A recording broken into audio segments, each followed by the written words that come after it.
So welcome po muli sa ating video dito sa may Pasay City, sa nagaganap nga na reclamation dito sa harap ng MOA Seaside. And ayan, kahapon i-feature natin yung napakadaming kalat dito sa may batuhan. And tignan nyo, andyan pa rin, napakadami pa rin po yan nagsisiksik sa mga naglalakihang bato o boulders dito sa may MOA Seaside. So pakita ko muna sa inyo yung update as of Thursday, August 1, 2024 dito po sa may MOA Seaside. Ayan, so pag napasyal kayo dito, talagang litaw na po yung mga isla dito sa harap ng MOA Seaside. So pan ko yung camera para makita po ninyo. Actually yung ibang mga tambak dito talagang sobrang lapit na or few meters away lang mula dito sa seawall. So gaya po nito, ayan, this part po talagang few meters away lang yan mula dito sa seawall.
So pag naglakad kayo sa footbridge mula doon sa may mall papunta dito sa seaside, makikita nyo po yung mga barko, mga barge na nagtatambak dito sa paligid ng MOA Seaside. So ito po mismo yung nasa harap ng MOA, and papakita ko rin sa inyo yung dito naman sa may gilid. Ito naman yung sa may Lime Hotel Manila, sa tapat ng Lime Hotel and Seascape Village. Ayan, ito po kung saan nagtubo na or tumubo na po yung mga damo dito sa tinambak na buhangin. Ayan, pagmasan nyo po mabuti, tumubo na yung mga damo sa tinambak na buhangin dito sa harap ng Seascape or dito sa may Lime Hotel. Diyan din po banda yung nagsara na Sofitel. Ayan, so yan yung update natin ngayong araw po ng Huwebes, August 1, unang araw po ng buwan ng Agosto.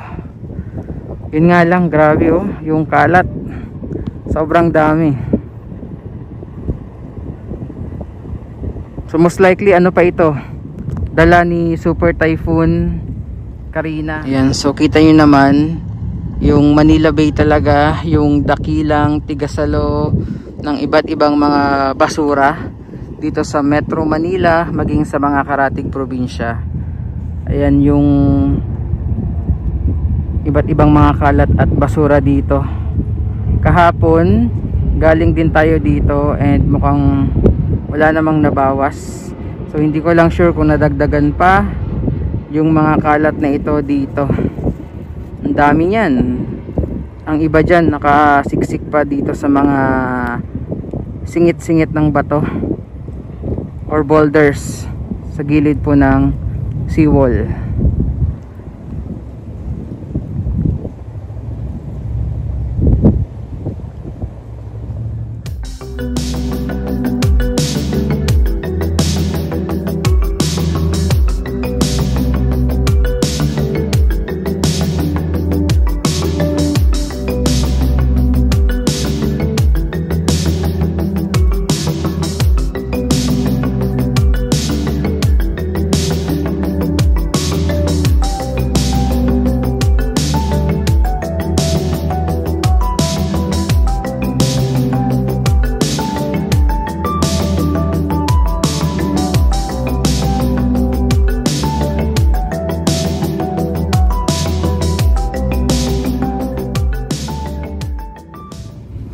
Dito tayo sa pinakadulo.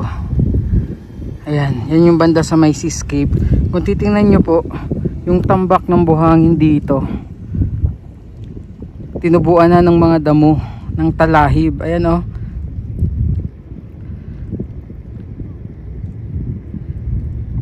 Ayan, dami nang tumubo ng mga damo-damo dito sa paligid ng reclaimed area. Yan, pakita ko sa inyo naman yung view dito sa pwesto natin. Yan yung mga barko, mga barge na busy nga dito sa ongoing reclamation project. Yan. So maging dito, kitang-kita yung mga kalat and basura sa may seawall. Actually kahit dito sa kabila, ayan o. Daming mga naipon. Ayan, kita yun naman.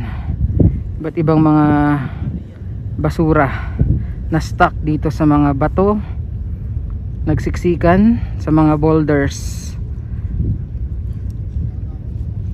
at yung mga nagtubo na mga damo dito sa tambak ng buhangin sa iba't ibang mga reclaimed area nga dito sa paligid ng Pasay City.